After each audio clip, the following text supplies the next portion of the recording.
주님 은혜를 구하면서 오늘도 예배 자리에 나오신 분 여러분들을 진심으로 축복합니다. 바울이 로마 교회에 편지를 썼거든요. 이 바울이 로마 교회에 쓴 편지는 복음, 죄, 구원, 하나님의 의, 사랑, 또 구원받은 삶의 그 성도들의 삶에 관해서 가장 논리적으로 적어서 보낸 편지예요. 그래서 이 로마서를 복음 중에 복음이다 이렇게 이야기합니다. 그래서 통독을 할 때 처음 성경을 읽는 분들에게 권할 때 요한복음을 읽고 로마서를 읽어라 이런 얘기를 참 많이 해요. 조금 이제 알게 되면 사도행전 뭐 이렇게 해서 그러고 나서 처음부터 우리가 이렇게 가는데요. 오늘로 금년에 시작해서 오늘로 창세기가 끝이 났습니다. 성경 통독이.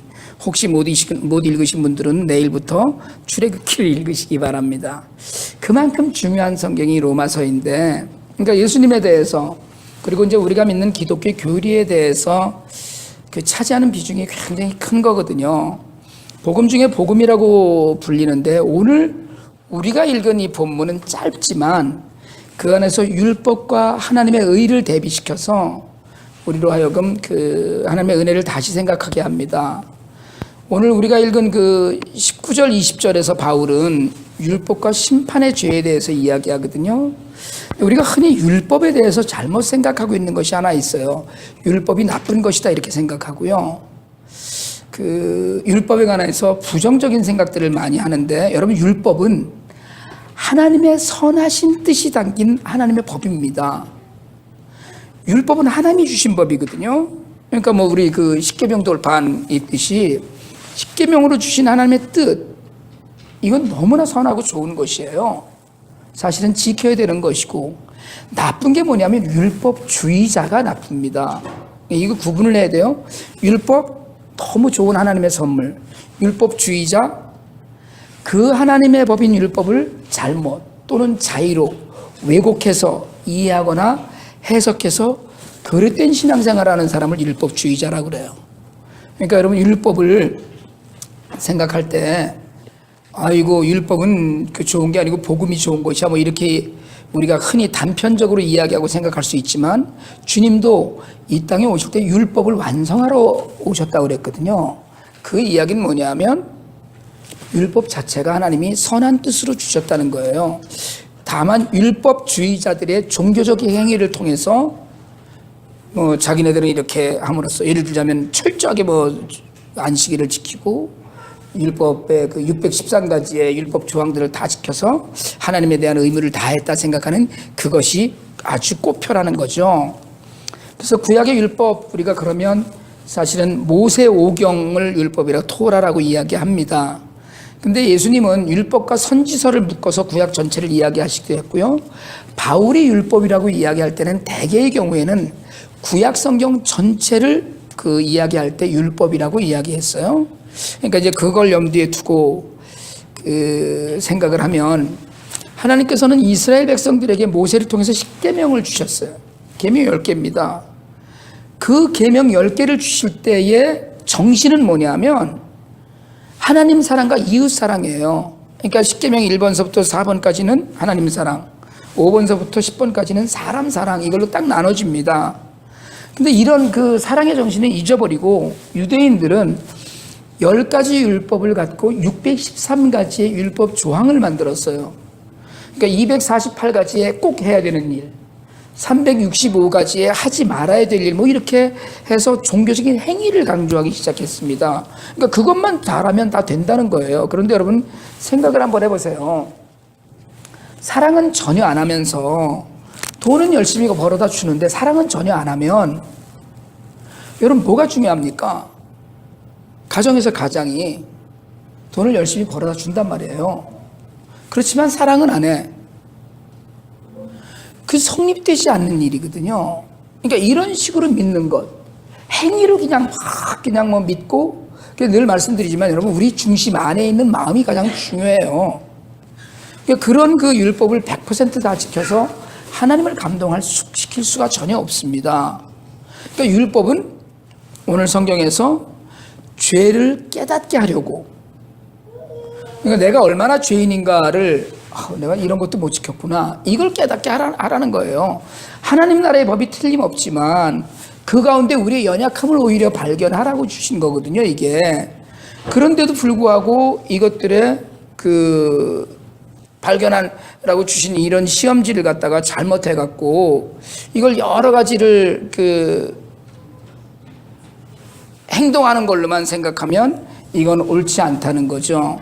여러분, 우리가 엑스레이 이야기 하잖아요. 엑스레이. 병원 가면 엑스레이를 찍는데 엑스레이는 우리 몸에 이상이 있나 없나만 확인하는 겁니다. 여러분, 엑스레이 10번 찍어서 병 낫는 사람 못 봤거든요. 갈비뼈가 금이 간 거를 엑스레이로 발견했다고 엑스레이를 10번, 20번 찍어서 갈비뼈가 붙는 법을 보지 못했습니다. 그러니까 우리 몸에 이상이 있는 거를 알아보는 거예요. 율법은 우리가 얼마나 큰 죄인인가를 밝히 깨달아 아는 하나님의 기준이에요. 그러니까 이 기준은 인간이 넘을 수가 없거든요.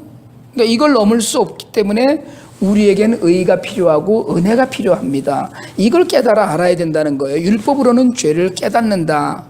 근데 오늘 19절에 보니까 이상한 구절이 하나 있는 게 모든 입을 막는다고 그랬거든요. 모든 입을 막고 그랬어요.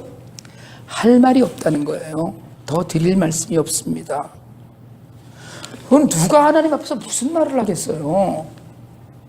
온 세상이 다 심판 아래 있을 때 내가 하나님이 이러이러 주신 법을 이렇게 잘 지켰습니다. 저는요, 제가 이대로 믿고 이대로 죽으면 천당 갈 것 같다는 확신이 분명히 있습니다. 그런데 천당에 가서 예수님은 안 만났으면 좋겠어요. 사실은 안 보고 살 수 있으면 좋겠다는 생각을 해요. 왜냐하면 꿀리는 게 많아. 하도 못된 짓을 많이 해갖고 용서는 다 하셨다고 하지만 그래도 스스로가 꿀리는 게 많아서 저는 그럴 것 같아요. 저쪽에서 예수님이 오시면 싹 이쪽으로 돌아가지 않을까, 스스로 이런 생각이 들어요. 내가 입이 10개라도 할 말이 없는 죄가, 여러분 이런 얘기를 드리면 저를 쳐다보면 안 되고 고개를 푹 숙이고 회개하는 듯한 모습을 보여야 되는데, 여러분들은 내가 이런 얘기를 하면 여러분들은 괜찮은 것처럼 뻔뻔스러운 눈으로 나를 쳐다보고 있는 거예요 지금. 근데 내가 보기엔 여러분들도 천당 가서 하나님 얼굴 보기가 그렇게 만만치 않을 것 같아요. 이게 우리 모두의 모습이라는 거예요. 구약 성경이 말하는 많은 법들, 그 법 안에 하나님의 뜻이 담겨져 있는데 사실은 그 법을 알면은요, 하나님을 어떻게 사랑하고 예배할 것인지, 어떻게 이웃을 사랑하고 우리가 어떻게 공동생활을 해야 되는지, 이거를 우리가 알려는 법이 율법이에요. 근데 이게 삶의 해답이 아니라는 거예요. 이 율법을 주신 하나님의 진짜 목적은 오늘 20절에서 보듯이 구원받지 못한 사람들이 깨달으라는 거예요. 아이고, 그래, 내가 보니까 하나님 이름을 망령되이 일컫고 부모 사랑하지 않고 도둑질하고 간음하고 남 못 살게 굴고 내가 이러고 살았구나, 이걸 깨닫는 거예요. 그래서 사실은 최고의 법은 양심이라는 얘기도 하거든요. 그러니까 율법을 주신 하나님의 목적이 구원받지 못한 사람이 내가 이대로 죽으면 끝장나는구나라는 걸 깨닫는 것. 그리고 좁은 의미로는 이스라엘 공동체가 질서를 유지하고 죄를 이 죄를 억제하려고 주신 거거든요. 그러니까 구원받은 하나님의 백성들이 하나님의 뜻을 알고 하나님의 거룩함을 닮아가려는 노력이 율법 안에서 행해져야 된다는 거예요. 그런데 그 율법으로 다 되지 않습니다. 오늘 이 본문 20절까지 읽으면, 오늘 19절 20절만 읽으면 끝이에요. 우리는 그러니까 여기까지 읽고, 그래서 이제 오늘 예배가 기니까 설교를 여기까지만 하고 끝내자 이러면 여러분들 끝장난 거예요. 그러니까 제가 할 수 없이 설교를 조금 더 해야 되는 거예요 지금. 로마서 1장에서 5장까지는 죄와 율법과 의의 회복에 관해서 설명을 합니다. 그런데 오늘 읽은 3장 20절까지가 죄와 율법 가운데 의롭다함을 입을 육체가 없다, 이걸로 끝이 나요. 그러니까 무슨 얘기예요? 그냥 놔두면 다 죽는다, 다 끝이다, 여기서 끝나요. 그러니까 3장 20절까지는 주제가 뭐냐면 심판이에요. 죄와 율법 속에, 우리가 아까 히브리서 얘기했잖아요. 모든 사람이 죽는데 다 심판이 있을 거다라는 얘기했듯이 죽을 수밖에 없는 인간의 형편을 얘기합니다. 그런데 여기까지 이야기하면 우리가 소망이 전혀 없는데 3장 21절에 딱 넘어와서 이제 이 문제가 풀려요. 우리 21절에 제가 앞에다 그러나라고 앞에 가로를 줘서 넣어놨는데 그걸 다 넣어서 21절, 22절 한번 같이 한번 다시 읽읍시다. 그러나 이제는 율법 외에 하나님의 한 의가 나타났으니 율법과 선지자들에게 증거를 받은 것이라 곧 예수 그리스도를 말미암아 모든 믿는 자에게 미치는 하나님의 의니 차별이 없느니라 그랬어요. 자, 우리가 아까 율법으로는 죄를 깨닫는 것까지만 된다. 그리고 그 심판 아래 있다. 이거를 안다. 이렇게 얘기했는데 21절로 딱 넘어오면서 이제는 이렇게 시작해요. 근데 이제는 이라고 시작하는 것도 이미 반어법이거든요. 그런데 헬라어에는 여기 한 단어가 더 들어가 있습니다. 그게 그러나예요. 대라는 단어가 더 들어가 있는데 그러나라는데 그러니까 그러나 이제는 심판 때문에 다 죽었고 할 수 없을 것 같은데 그러나 이제는 율법만 주신 것이 아니라 율법 이후에 다시 하나님의 한 의, 이게 예수 그리스도예요. 하나님의 한 의가 나타났다. 그리고 율법과 선지자들에게 아까 얘기했죠. 구약이 증거를 한 것이다. 성경을 우리가 세 가지로 나눕니다. 구약 성경은 주제가 뭐예요? 오실 예수님에 관해서. 신약 성경은 요한계시록을 뺀 신약 성경은 오신 예수님에 관해서. 그리고 요한계시록은 다시 오실 예수님에 관해서 기록된 책이에요. 성경은 딱 세 가지 주제가 그것뿐이에요. 구약 전체는 예수님이 오실 거라는 증거고요. 신약 전체는 오신 예수님에 관한 증거이고 요한계시록 한 것만 다시 오실 예수님에 관한 증거인데 율법과 선지자들 곧 구약의 증거를 받은 것이 뭐예요? 하나님의 한 의인데 곧 예수 그리스도. 이 믿음은 끝난다는 거예요.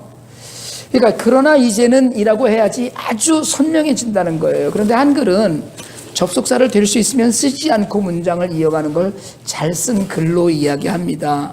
그러니까 그러나를 안 해도 이제는 심판이 있겠지만 이제는 예수님 오셔서 좋아졌다. 이 얘기를 지금 하고 싶은 거예요. 하나님의 의라고 그래요. 이 21절은 아무리 강조해도 지나치지 않습니다. 율법의 행위로 하나님 앞에서 의롭다 하심을 받을 육체가 없다고 그저 죄나 깨닫는 것이라고 하는데 21절에서 대반전이 일어난 거예요. 곧 예수 그리스도라는 거예요. 율법이 죄를 깨닫고 어찌할 바를 모르는 인간에게 하나님의 한 의가 나타났어요. 믿으면 돼요. 이제 울어도 못하고 돈으로도 못하고 사람의 능력으로도 아무것도 되지 않는데 오직 하나 믿으면 된다. 그 믿으면 되는 하나님 아래에서 차별이 전혀 없는, 오늘 차별이 없는 일이라 마지막에 그렇게 얘기하고 있어요. 여러분, 하나님의 뜻은 사랑입니다. 율법 안에서 내가 잘났다고 스스로 여기던 죄인에게 몸을 입고 이 땅에 오신 예수님을 통해서 사랑을 보여주고 계신 거예요. 그 사랑을 믿기만 하면 아우 저분이 날 사랑하는구나. 이걸 믿기만 하면 믿음을 받은 자들이 차별 없이 누리는 거예요. 제가 지난주에 가까이 지내던 장로님 형제분을 만났습니다. 장로님이나 그 동생이나 정말 가족처럼 가까이 지내거든요. 근데 장로님하고 저는 이렇게 동생 얘기로 하면 골수 분자인데 동생은 예수를 잘 안 믿었어요. 잘 안 믿었죠. 교회도 건성건성 뭐 잘 안 다니고 아주 안 다니기도 오래 했죠. 그러다가 한 달여 전부터 얘가 이상해졌다고 형님이 나한테 자꾸 전화를 하는 거예요. 왜요? 그랬더니 애가 이상해졌어 뭐 이러고 얘기를 하셔요. 매일 술 마시고 돈을 많이 버는 일에 목을 메고 가정도 좀 어지러웠어요. 그런데 요새 매일 성경을 읽는 일에 그 몸에 불이 붙어갖고 매일 아침마다 전화를 해서 형제가 둘이서 1시간 내내 성경 해석을 물어보고 장로님이라고 성경을 논하고 막 이런다는 거예요. 지금 한 달이 넘게. 사실은 제가 임동기 집사님 계신 자리니까 뭐 그렇지만 이런 말은 자주 안 해야 되는데 제가 옛날에 그 동생하고 무지하게 친했거든요. 같이 저녁에 만나면 늘 그 브로드 에비뉴에 있는 소주집들을 다 이렇게 순례하고 장사가 잘 되나 확인해보고 다니고 이 술집의 경제를 우리가 책임져야 된다 뭐 이런 사명감을 갖고 막 그 동생하고 살았던 시간이 있거든요. 그러다가 저는 목사가 되고 동생은 이제 원래 뭐 본인도 전문직에 종사하는 사람이니까 그냥 그렇게 살면서 뭐 1년에 한 번 보기도 어려운 사이죠. 늘 그냥 거기 있으니까. 그래도 늘 가까이 지낸다고 생각하고, 뭐 형님하고 늘 만나고, 또 뭐 집에 무슨 일이 있으면 제가 그 집 일, 내 집 일처럼 같이 하고, 그랬는데 성경을 파고들고 형님 장로님 얘기가 얘를 이제 신학교를 보내야 될 것 같다, 뭐 이렇게 얘기를 하는 거예요. 지난주에 만났어요. 여러분, 예전에 같이 놀 때는 할 이야기가 많았습니다. 정말 할 이야기가 많았어요. 그러다가 제가 목사가 되고 나서는 만나도 그냥 웃고 말지요. 그냥 웃고 뭐 할 얘기가 없는 거예요. 그 장로님 댁의 애경사에 제가 늘 뭔가 하게 됐는데 만나면 뭐 반가워하지만 공통적인 관심사가 없는 거예요. 그냥 의례적인 만남이 되기도 했죠. 그래도 뭐 서로 그 생각을 하고 지내고, 또 뭐 동생도 늦게 결혼을 했는데 늦게 결혼하고 필요할 때는 딱 친지 몇 사람만 부르는데 저 불러서 간단히 말씀도 전해주고 기도도 해달라고 그래서 뭐 그런 일도 하고, 부탁 없이 뭐 그런 사이니까 서로 가는 길이 전혀 달랐죠. 근데 지난주에 만났는데, 그러니까 거의 한 뭐 16, 17년 만에 한 2시간 동안을 서로 할 말이 너무 많은 거예요. 무슨 로마서, 복음, 바울, 의, 뭐 성경 공부, 뭐 이런 얘기로 시간 가는 줄 모르는 거예요. 그때 동생이 그런 얘기를 하더라고요. 뭐 워낙에 각별히 지냈으니까 나는 조 목사가 목사 된다고 그럴 때 그냥 그 비즈니스 잘 안 되니까 직업 치우고 직업을 바꿨다고 생각했어, 이러더라고요. 그때 그렇게 생각했다는 거예요. 지금 하는 사업이 시원찮으니까 직업을 목사로 바꿨다, 그러니까 잡이 바뀐 거다, 이런 거죠. 자기 그런 생각을 하고 있었는데 작년에 어느 날 집에 일찍 들어가서, 어머님이 최근에 1년 전에 돌아가셨거든요.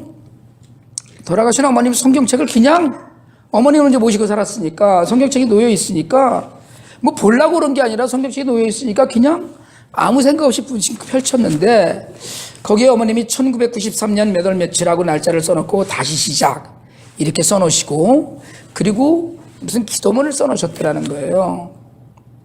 근데 어머님 살아계실 때 내가 하나님을 믿어야 되는데, 네가 하나님 일을 크게 해야 될 놈인데 네가 맨날 이렇게 생활이 엉망이어서 어떡하냐 늘 그런 말씀을 하셨다고 그래요.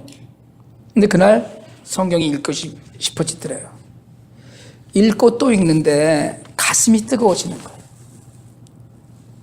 여러분, 한 달 동안 잠잘 때는요, 그 전화기에다 성경을 넣고 녹음을 틀어가면서 귀에다가 꽂고 잠을 잤답니다. 회사에서도 될 수 있는 대로 손님을 안 만나고요. 회사에서 요즘 째려본다고 그래요. 일주일에 6번을 저녁마다 술을 같이 먹고 손님을 만나고 이랬는데 일주일 내내 한 번도 안 만나고 집에 들어가는 거예요, 손님을. 지금 뭐 술 딱 끄는 건 아니지만 한 번 하루 저녁 어떤 손님을 만나서 술을 먹다가 조언을 했더니 그 손님이 뭐 갑자기 예수님 말씀을 하셔 그러더래요. 뭐 예수님 얘기를 한 게 아니라 왜 예수님처럼 그런 소리를 하느냐, 자기 뭐 이게 안 도와주고. 늦게 만난 아내한테 술 마시고 술 주정도 좀 했는데 이제는 손잡고 기도한다고 그래요. 지난 세월이 죄에 젖어 있었다면, 그러나 이제는 하나님의 사랑과 은혜로 삶이 달라진 거예요. 그러면서 그러더라고요. 조 목사 됐다고 잡 바꾼 거라고 생각을 했는데 그게 이제 이해가 된다. 나는 죄가 더 많은데, 제가 생각해도 제가 좀 더 깨끗해요, 그 동생보다는. 내가 스스로 생각해도 그보단 내가 낫지, 훨씬 낫지, 난 그렇게 생각하거든요. 그런데 하나님이 만나주시고 만져주시고 회복시켜 주셔서 하나님 곁에 붙들어 매고 계신다고 느끼고 있다는 거예요. 여러분, 오늘 성경에 차별이 없다고 그랬거든요. 큰 죄인 작은 죄인의 차별이 없어요. 우리는 들키지 않아서 그렇지 다 죄인입니다. 흑인 백인 구분이 없어요. 기독교가 신학을 자기 위주로, 서구 기독교가 신학을 자기 위주로 해석할 때 노예를 잡아다가, 흑인을 잡아다가 노예로 부렸어요. 그러나 성경을 제대로 신학을 해석하기 시작하면서 여자에게도 참정권이 주어졌어요. 가난하고 부유하고 아무 관계가 없어요. 몸이 아프고 건강한 것도 전혀 상관이 없어요. 내 생각에 저 사람은 아니다 싶은데 내 생각에 저 인간은 아니다. 저희 뭐 다 천국에 가도 저 인간 못 가지. 이렇게 생각이 되는데 아니라는 거예요. 내 뜻과 내 지식과 내 경험으로 판단할 수 없어요. 하나님의 일이. 여러분 제가 목회를 하면서 그래도 제가 목사인데 성도들이 늘 잘 되고 교회가 어떻게 하면 좋아질까 이 생각하죠. 물론 여러분들도 그렇지만 저는 여러분은 밥 먹고 나가서 일하고 돈 버시는데 저는 교회를 생각하고 기도하고 이게 제가 돈 받으면서 하는 일이잖아요. 그러니까 제가 훨씬 더 많이 생각한다고 저는 자부해요. 그래도 인간의 판단이에요. 제가 하나님을 대신할 수는 없어요. 하나님의 판단이 아닙니다. 제가 다 옳은 것이 아니라는 거예요. 그래서 교회를 생각하다가 보면 사람들의 의견이 달라요. 저는 이렇게 오른쪽으로 가야 된다고 그러는데 왼쪽으로 가자는 분도 있고 뭐 그렇더라고요. 여러분 성도의 생각도 틀린 게 아니라는 거예요. 다른 거지.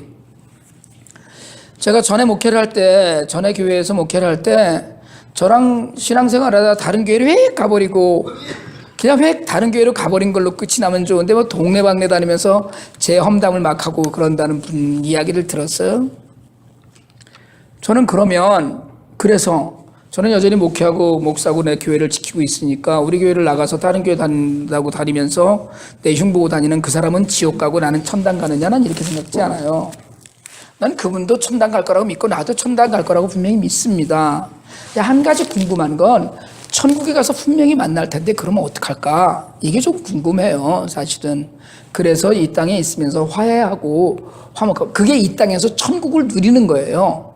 내가 마음 편한 것, 내가 기쁜 건 늘 천국을 누리는 거거든요. 차별이 없는 하나님의 은혜는 사람을 가리지 않습니다. 그러니까 여러분 솔직하게 말씀드리자면 키 무슨 160 이상 뭐 이러면 전 그거 못 받는 거 아니에요, 그죠? 그분이 없어요. 키 크다고 뻑이 있을 거 하나도 없더라는 거예요. 나는 뭐 내가 작아서 하는 얘기가 아니라 뭐 어느 동네 출신이다, 학교를 어디 나왔다, 뭐 돈이 얼마 있다, 인종 전혀 관계없어요. 한 가지 믿기만 하면. 성경은 종이든 주인이든 가리지 않았습니다.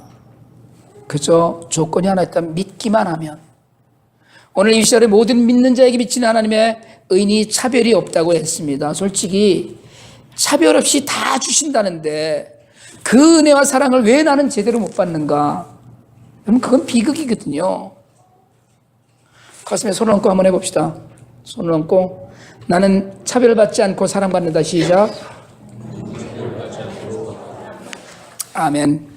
말씀하신 대로 되는 줄 믿습니다. 여러분 믿기만 하면 되는 이 은혜, 하나님의 의에 기대서 죄와 율법을 떠나서 하나님의 의를 만나는 여러분 되시길 바랍니다. 예수를 온전히 만나는 우리가 되길 원합니다. 율법과 죄에서 벗어나서 아무 조건을 달지 않는 사랑이 있어요. 이 세상에 하나님의 의를 보내신 그 은혜에 기대서 정말 세상을 자신 있게 사세요. 당당하고 담대하게 사시길 바랍니다. 내가 지금 처해 있는 어떤 형편도 나를 옥매일 수 없어요. 하나님의 은혜가 우리를 온전케 하시기를 주님으로 축원합니다. 기도드리겠습니다.